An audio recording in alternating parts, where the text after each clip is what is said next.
Hello and good day. Thank you so much for joining me. Today on Passages of Pranayama. I want to get to that pranayama, so let's get started right away. I'm getting into reading a lot of Taoism, as I tend to do. And this passage this week is from the book of Balance and Harmony. This translation is by Thomas Cleary. And this comes, let's see, what section are we at? Third, excuse me, 18, right? Section 18 is the section on songs. And this is part of the song called On Cultivating Openness. On Cultivating Openness. So I'll read the entire passage, and there's a few lines that I really want to dig into. So hopefully you enjoy them. All right. So I'm going to read again this entire section, but it is not the entirety of the song. So, openness is the great root of the world. This may be symbolized by bamboo, dealing with events directly, dealing with the world adaptably, managing the mind with flexibility, managing the body with calmness. This is like the resilient strength of bamboo. Forgetting emotions in action, forgetting thoughts in stillness, forgetting self in dealing with events, forgetting things and adapting to change. This is like the inner emptiness of bamboo. Establishing certain resolve, mind free from doubts, completely pervading inside and out, unchanging beginning to end. This is like the endurance of bamboo. Widely calling on adepts, visiting enlightened teachers everywhere, extending hospitality to religious mendicants, synthesizing Taoism, Buddhism, and Confucianism. This is like the clustering of bamboo. Add to this seeing the basic, embracing the fundamental, minimizing selfishness and desire, tuning the breath, exercising sincerely, observing transformation, knowing return. Who can do this unless utterly open? Okay, so the whole song itself is really great, but there was the way that this kind of organized itself, lend itself very, very sweetly to this talk. So I want to get into, as you may have read the title, dealing, managing, forgetting those parts, and then a few other parts if we can get to them. So, so as the first things I want to get into is the dealing part, dealing with events directly, dealing with the world adaptably. All right, so dealing with events directly. As soon as I had read this, I was thinking about, I was thinking about business, and this is like maybe it's kind of odd. I want to think about everything that I learn, of course, in yoga, and Taoism, Buddhism, whatever it is that I might be reading. Heck, in Christian and Islamic thought as well. How you can apply it to real life, right? Because that's important. No matter what, we're kind of thrust upon this world, and we've got to learn to deal with society, the entangled karmas that we get ourselves into. So this one, I thought business like right away, and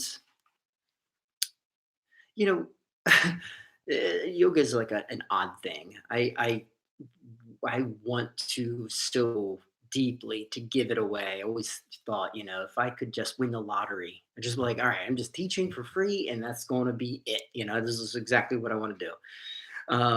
But obviously, the reality is I have not won a lottery yet, so nor do I play. So that's the first problem, I guess. Play. Anyway, dealing with events directly. So when it comes to things like money, I think it's like one thing that we have a tendency to get, maybe we can work something out here. Maybe it would be best if we just if we show our hand, essentially, in business. Show your hand. Be as honest and upfront as possible. And this doesn't obviously just limit itself to the realm of business, but in all things that require some type of maybe transaction, sure, but sometimes some type of relationship, which oftentimes requires energetic transaction. So dealing with events directly, right? Being, sometimes very honest with people about how they might be speaking or the words they might be saying. My wife and I, we get into those arguments all the time because I can be kind of rough around the edges and somewhat robotic at times, maybe very robotic at times. We'll get to that part. De- so deal with events directly. See the reality of it and try to deal with it as truthfully and with as much integrity as possible. The next line, dealing with the world adaptably. Right. So obviously having some level of mental flexibility in dealing with the world. If I may bring up some, you know, we have our current state of affairs politically.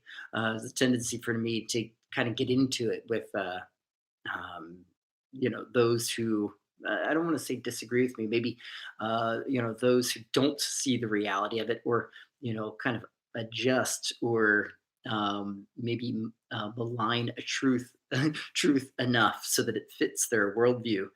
But when we're dealing with policy, it's most important that we deal with things very truthfully and that we are very honest about those things and we learn to adapt. So I was talking to a friend and mentor, quite honestly, a friend and mentor, Joe, the other day, and I was. We had gotten into an argument about the last administration, the current administration, and policy, and all that stuff. And it was a heated debate for sure. But the one thing that I really wish I could always get across is that as much work as I'd like to do in attempting to solve my little world, that is, solve the environmental problem with this world, I can only do myself. I can only do so much, right? I can only do so much, and even still, I have a lot of more work to do. It's great having a family that is on board. My wife's just like, we eat a lot of yogurt. Let's start making our own yogurt. We can get rid of these plastic containers. We don't need them anymore. So we start making yogurt. So anyway, and my point is that, dealing with the world adaptably is that we make the changes that any changes that we possibly can to benefit everyone and all of nature. Right? Everyone and all of nature. It's not just about my convenience and my comfort, because I know that at the end of the day, if I cannot provide some level of comfort to my daughter and her life, a few decades from now, then I failed. I failed me, right? This is my own suffering. She's living it, yeah, but this is my suffering that she has to live, and that's not fair. Okay. So let's get to the managing part. Managing the mind with flexibility. A lot of what I just discussed, right? Being able to adapt, to borrow that word from the line previous, all right? Managing the mind with flexibility. So even when dealing with things, uh, you know, going back to the very first line we talked about dealing with events directly, we have to think about our own behavior, our own condition, the source of our behavior. We can't allow the ego to just write off the way that we act in certain ways. We've got to kind of put our best foot forward and say, hey, this is something that I actively have to change. I witnessed it. I see how I'm behaving, and now I've got to grow more flexible. I have to learn to change those patterns, those routines, and thus the behavior. Okay, managing the body with calmness. All right, so that's like another thing that happens to come up. And I practice calmness constantly. It's a word I say multiple times throughout the day, whether it's like with the guys I might be working with or dealing with. All right, let's just be calm. We can get through this, work together, yada, yada, yada. Practicing, obviously, I say it a lot during practice. I think it a lot during practice when I'm doing my own practice. But when it comes to our relationships and dealing with the people around us. And really, let's face it, the stresses of the world, those stresses that are attempting to impose dukkha, right? The suffering upon us. Really, it's just like kind of a mental switch. Yes, we want to live comfortably, right? Physically and so on, but mentally, we can always live comfortably. Because no matter where we might find ourselves, so long as we're practicing contentment, we'll end up, uh, maintaining a sense of balance and calm in the mind. Okay, so moving on to the forgetting part, dealing, managing, and now forgetting emotions in action. Forgetting emotions in action. This is like always a fun one to kind of talk about. There is that, gosh, wonderful quotes from the wonderful karate master whose name I cannot remember. And it goes something like, when tempers flare, lower your wrists, or lower your fists. When tempers flare, lower your fists. I guess you would be lowering your wrists as well. When fists rise, lower your temper. So in action, right? uh, Forgetting emotions in action. Take your emotions out of it. This way, you'll be able to think more clearly, more purely. Your emotions won't be guiding your actions so much. And we know how disruptive some of those emotions might be. Right? If you're not doing something joyfully, and joyfully as in, not the emotion joy, but like the source of our true being kind of joy, then typically the emotions become involved, right? So whether it is happiness or sadness, anger, passions, something like that, then oftentimes the emotions are involved, and the work that we do. I don't want to say you gets tainted. Well, I suppose it does, right? It gets colored by that emotion. Okay, forgetting thoughts in stillness. One of the most important instructions when it comes to meditation, right? We're talking about stillness, right? Stilling the body for sure. Also, forgetting thoughts, instilling the mind, right? Stopping those thought patterns. Obviously, we go back to some, very principled ideas, and it comes to the yoga and meditation. In this case, in Taoism, finding that place of stillness, right? Mind and body. All right, forgetting self in dealing with events. So forgetting the ego in dealing with events. And we can go back to that whole idea of like business interactions, right? Um, you know, what work can we do to take the ego out of it? If it becomes very selfish, then oftentimes we're not. I realize that if we take the ego approach, the selfish approach, that there's likely going to be a gain in our lives that at the moment seems incredibly fulfilling. But so often, that feeling of fulfillment is short lived. If we're able to deal with relationships in a manner that reduces the effect of the ego, or ego's effect is reduced on uh, on that event, dealing with that event, then the joy, if you will, right, the lightness of our being, uh, it, it it is lasting, right? It is something that we have now changed that is going to make us. I don't want to say feel better, right? Because that would imply that that we're chasing after the dragon, if you will, right? But we live in a way, we live our lives in a way, and we are naturally become more joyous, right? We're not thinking solely about ourselves, but we're thinking in the way we act in this, interact in this event, without the ego, without this lower self.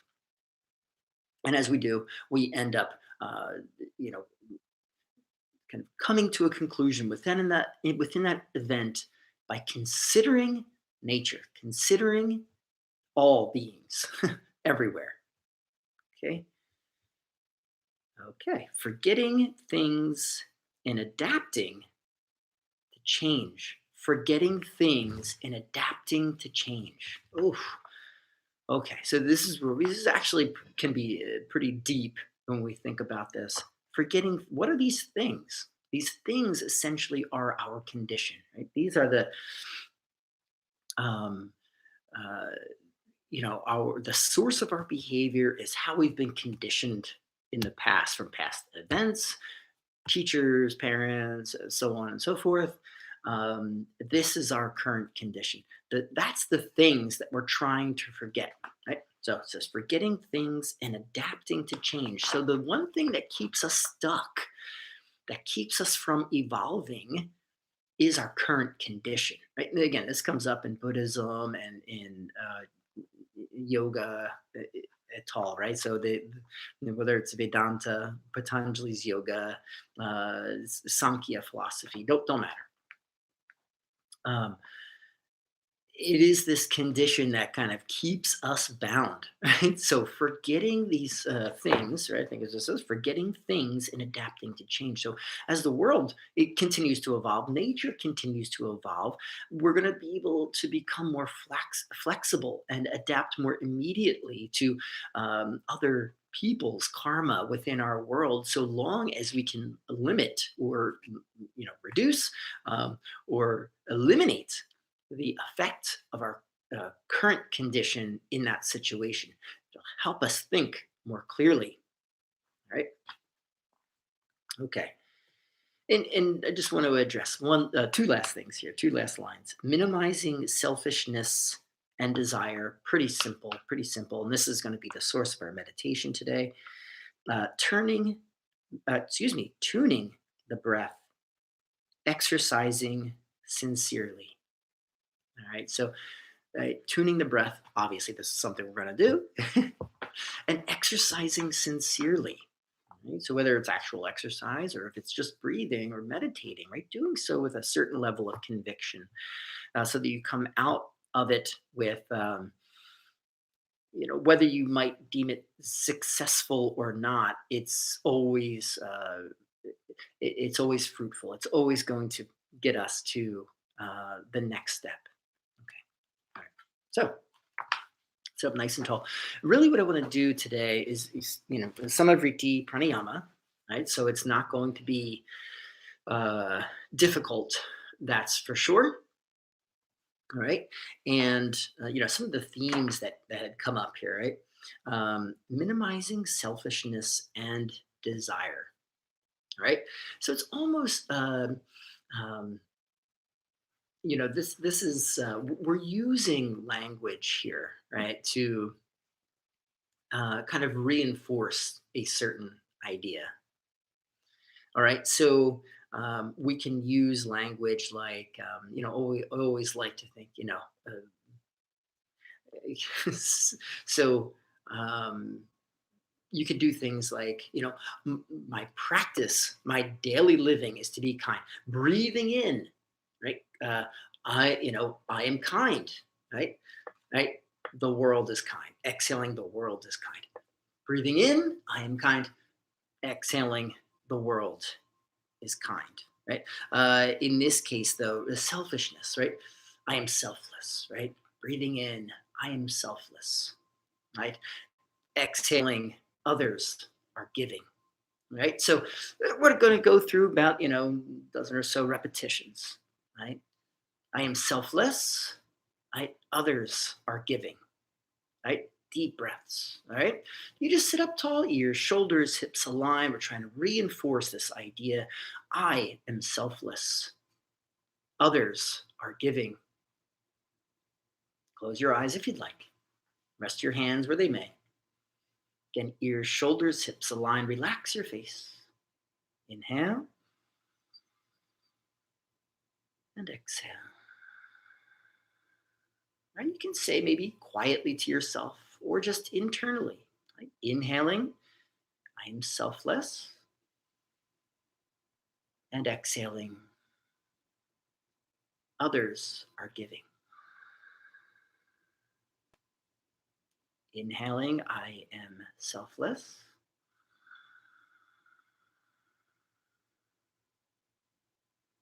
Others, exhaling, others are giving. Breathe deeply.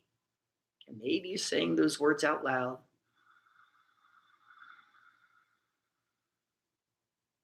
Exhaling, maybe quietly to yourself.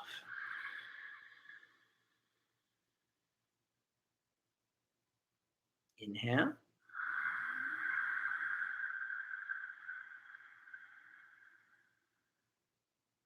Exhale.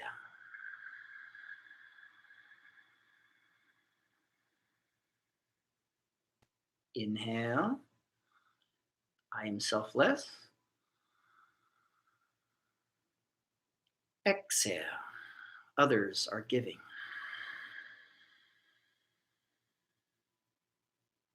Inhale.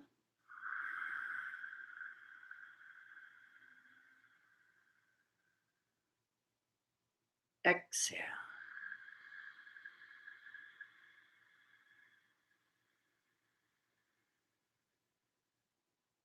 Inhale.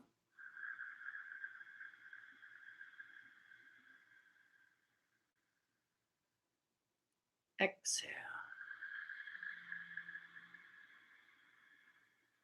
Meditate deeply on the words.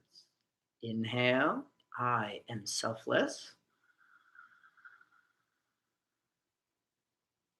Exhale. Others are giving.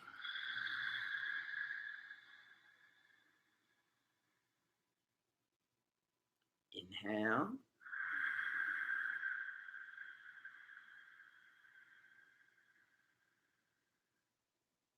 Exhale.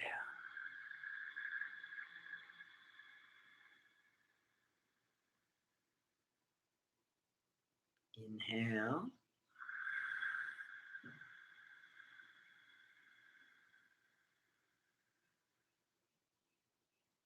Exhale.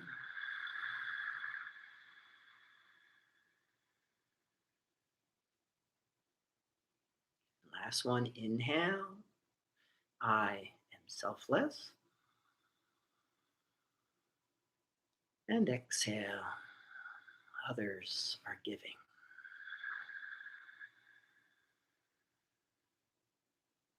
So just soften your breathing.